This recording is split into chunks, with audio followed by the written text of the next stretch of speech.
In 1820, the world learned that Nathaniel Palmer, a 19-year-old American sealer, had discovered Antarctica. Textbooks still mark that year as the beginning. Palmer believed it himself, but he was not the first. Sealing fleets from New England and Britain had been working the Southern Ocean since the 1790s. They had already killed hundreds of thousands of fur seals for the China trade. The captains knew the locations of the richest rookeries. They deliberately omitted them from every chart and log. One veteran master made the key promise. The grounds were too valuable to share. He would keep the secret. In the closing years of the 18th century, the Southern Ocean turned into one of the most profitable hunting grounds on Earth. The prize was the Antarctic fur seal. Chinese merchants in Canton paid handsomely for the luxurious pelts. A single skin brought the modern equivalent of several $100s. American captains from New England smelled opportunity. British merchants from London joined them. The trade began quietly around 1790. By 1802, more than 60 American vessels had entered the fishery. British ships added another 30. They sailed south from ports like New York and Boston, rounded Cape Horn, and vanished into unmapped waters. The captains kept their discoveries off the charts. Logs contained only vague references to sealing grounds, without latitudes. The reason was simple. A rich rookery could yield a fortune in one season. Share the location and the profits vanished. Try to hold that number in your mind. Between 1790 and 1810, sealers harvested at least 250,000 fur seals from sub-Antarctic islands and the Antarctic Peninsula approaches. That harvest happened before any government expedition or scientific voyage claimed to have found the continent. The work was merciless. Crews landed in longboats, clubbed the animals where they lay, and skinned them on the beach. Carcasses rotted by the thousands. The stench carried for miles. The men who did this were often veterans of the China trade. They understood the economics better than any cartographer. One veteran master, whose name never appeared in official records, wrote in his private journal that the grounds were too valuable to share. He promised his crew silence. Others followed his example. Clandestine voyages pushed farther south each year. By 1815, small parties had landed on the Antarctic mainland itself. They found rookeries larger than anything seen before. The kills mounted steadily. Total harvest reached 500,000 skins. Still, the outside world knew nothing. To understand why that secrecy mattered, you need to understand something about the sealing industry that no one teaches anymore. There were no international laws, no territorial claims, no limits. The first captain to a beach owned it for the season. Report the find, and every ship in the fleet would follow. So the logs stayed blank. Charts remained empty. The Antarctic Peninsula became a private preserve known only to a few dozen captains. Then in 1819, a British sealer named William Smith sighted the South Shetland Islands while driven off course by storm. He claimed them for King George. The discovery made the newspapers back home, but the men who sailed there next were not explorers. They were sealers who already knew the waters. Nathaniel Palmer, the 19-year-old American, arrived the following year. He believed he had discovered a new continent. Many of the crews who accompanied him had harvested those same beaches years earlier. They kept quiet.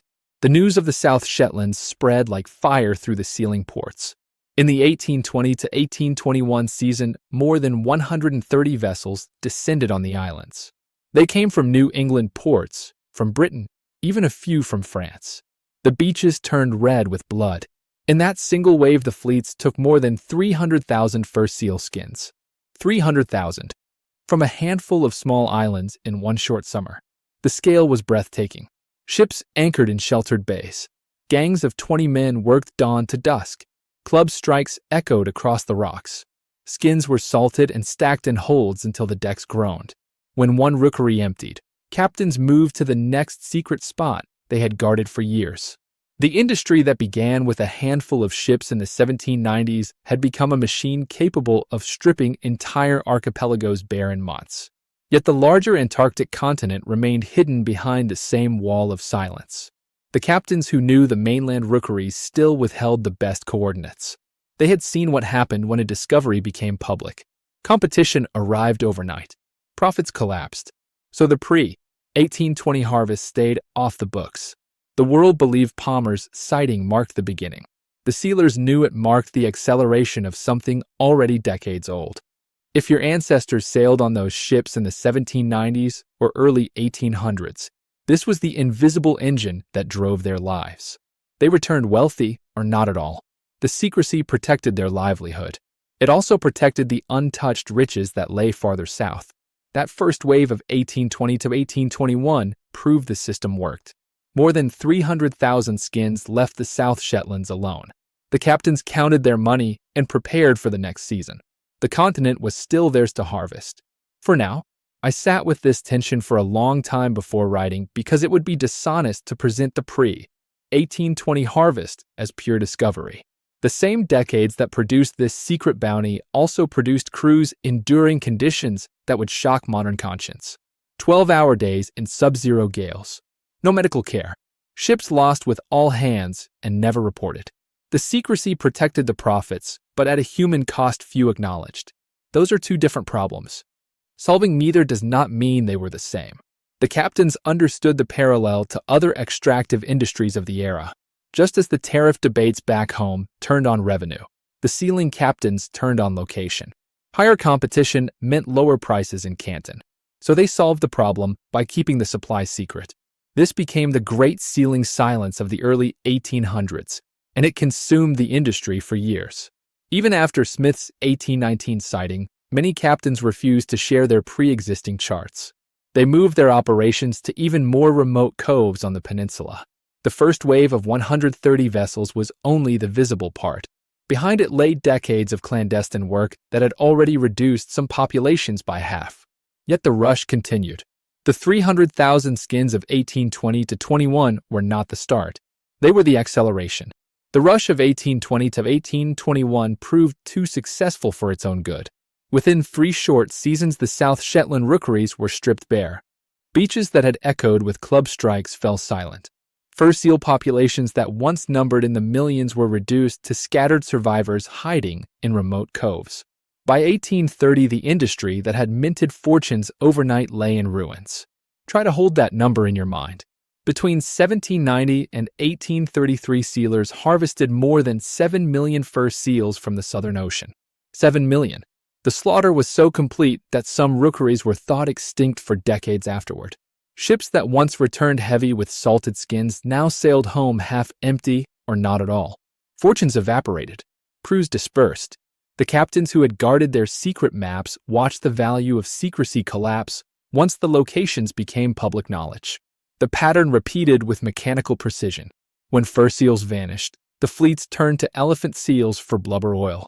When elephant seals thinned, they hunted king penguins and gentoos for the same purpose. The beaches ran red again, then silent again. No laws restrained them. No treaties existed. The Southern Ocean remained a lawless frontier where the first ship to arrive still claimed the season. But the easy wealth was gone. The Great Sealing Silence that had once protected profits now protected nothing at all. To understand why that bust mattered, you need to understand something about the sealing industry that no one teaches anymore. It operated without restraint for nearly half a century. The same decades that produced millions of skins also produced crews enduring conditions few modern readers can imagine. Men worked in sub-zero gales with no medical care. Ships vanished with all hands and were never reported. The secrecy that once shielded profits now only masked the scale of the collapse. Those are two different problems. Solving neither does not mean they were the same. I sat with this tension for a long time before writing because it would be dishonest to present the pre-1820 harvest as sustainable bounty. It was extractive at its core. The same captains who kept the mainland hidden watched the visible islands emptied in months. Yet the larger Antarctic continent still lay behind their wall of silence. The world believed the rush had ended in natural exhaustion. The sealers knew it had ended in overkill. Decades passed. The Antarctic faded from commercial memory. Whalers and explorers took occasional interest, but the fur seal machine had moved on. Then came the 20th century and a new scramble. After World War II, 7 nations planted flags and pressed territorial claims. Britain, Argentina, Chile, Australia, France, Norway, and New Zealand all asserted slices of the continent. The claims overlapped. Tension rose. Military patrols began appearing in the Southern Ocean. The Cold War turned the ice into another potential battlefield. To defuse the growing conflict, the 12 interested nations organized the International Geophysical Year for 1957 and 1958. It was sold to the public as pure science. In truth, it served as diplomatic cover. Scientists from both sides of the Iron Curtain worked side by side on the ice. Bases multiplied, data flowed, but the real purpose was negotiation. Behind closed doors, the governments drafted a treaty that would freeze every claim in place and lock the continent away from commercial use forever. On December 1st, 1959, representatives of 12 nations gathered in Washington and signed the Antarctic Treaty. The document contained 12 concise articles. Article 1 banned all military activity. Article 2 guaranteed freedom of scientific investigation. Article 4 froze all territorial claims without recognizing or denying them. Most critically, Article 7 opened the entire continent to inspection by any signatory at any time. No mining, no commercial exploitation, no new bases for any purpose except science. The seal that had been placed on the richest sealing grounds in the 1790s was now extended by international law to the entire landmass. The same governments that had ignored 19th century slaughter now locked the door with signatures and handshakes. The treaty entered into force in 1961. The Antarctic became the only continent dedicated by agreement to peaceful purposes only. The captains who once promised secrecy had their wish granted on a scale they could never have imagined. The grounds were finally, permanently sealed. The treaty entered into force on June 23, 1961. Every territorial claim froze in place. Military activity ended by law. Commercial exploitation of any kind became illegal across the entire continent. The captains who once promised to keep the richest grounds secret had their wish granted on a scale they could never have imagined. The grounds were finally, permanently sealed. Try to hold that number in your mind. By the time the treaty was signed, geologists already knew the Antarctic held an estimated 50 billion barrels of oil and gas beneath the ice and offshore shelves. Mineral deposits valued in the trillions lay untouched. Krill stocks alone could have fed hundreds of millions of people annually. None of it mattered. Article 7 of the treaty opened the continent to inspection by any signatory at any time. No mining, no drilling, no harvesting beyond strict scientific quotas. The seal that began with a handful of New England captains in the 1790s had become international architecture. To understand why that lockdown mattered, you need to understand something about the Antarctic that no one teaches anymore. From 1790 to 1833, the Southern Ocean operated as a pure extractive frontier. No laws, no limits, no oversight. The same decades that produced 7 million fur seals also produced the most extreme short-term resource stripping in maritime history. Crews endured conditions that would be criminal today. Ships vanished without trace. The secrecy protected profits, but at a human and ecological cost few acknowledged. Those are two different problems. Solving neither does not mean they were the same. I sat with this tension for a long time before writing because it would be dishonest to present the pre-1820 harvest as paradise. It was not paradise. It was a lawless ocean with money and without restraint. The treaty solved one problem and created another. The same governments that ignored 19th century slaughter now locked the door with signatures and handshakes. They called it peace. They called it science. The captains who once drove fortunes from hidden rookeries would have recognized the move instantly. Higher competition had once meant lower prices in Canton. The solution was always the same: make access so punishing that nobody takes it. Now watch what happens when the seal meets modern ambition. The 1959 Washington Conference produced the first continent dedicated by agreement to peaceful purposes only. The architecture was elegant, claims frozen, military banned, resources off limits. The question was no longer whether the continent should be exploited. The question became how permanently it could be prohibited. By 1961, the last commercial sealing fleet had long since sailed away. The Southern Ocean's easy wealth disappeared behind 12 concise articles and a handshake among 12 nations. The same governments that had watched the 1820 to 1821 Rush Strip Islands bare now guaranteed nothing like it could ever happen again. The treaty has been signed by 56 nations today. Not one commercial mine operates. Not one oil rig drills. The 1820 captains kept their promise beyond anything they could have dreamed. The ground stayed secret for decades, then stayed sealed for generations. You can draw a straight line from the sealing silence of 1790 to the treaty lockdown of 1961. The secrecy that once protected a private fortune now protects an entire continent from any fortune at all. It is the sharpest reversal in resource history, and it happened within living memory of the men who first clubbed seals on those beaches. A bounty large enough to reshape global trade converted into a prohibition large enough to restructure an entire continent's future. That restructuring came as three interlocking changes, each presented as a separate reform, each sold to the public on its own merits. The IGY provided scientific cover. The 1959 treaty froze claims. The 1991 Madrid Protocol banned mineral activity for at least 50 years. Together, these three changes guaranteed that the harvesting economy could never return. The architecture of Antarctic prohibition was not inevitable. It was designed, assembled piece by piece between 1957 and 1991, and its designers have long since stopped explaining why. Today, the continent remains the only landmass on Earth where commercial development is illegal by international treaty. Estimated resources worth trillions sit beneath ice that grows thicker every year under protection.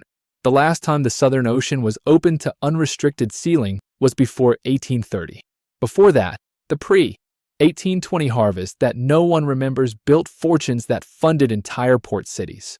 The seal proved something that remains uncomfortable to this day. It proved that a resource can be removed from human use by architecture alone. It proved that entire economies can be systematically locked away within living memory of the men who first exploited them. It proved that the financial and legal systems most people assume are permanent were actually built within the lifetime of their great-grandparents.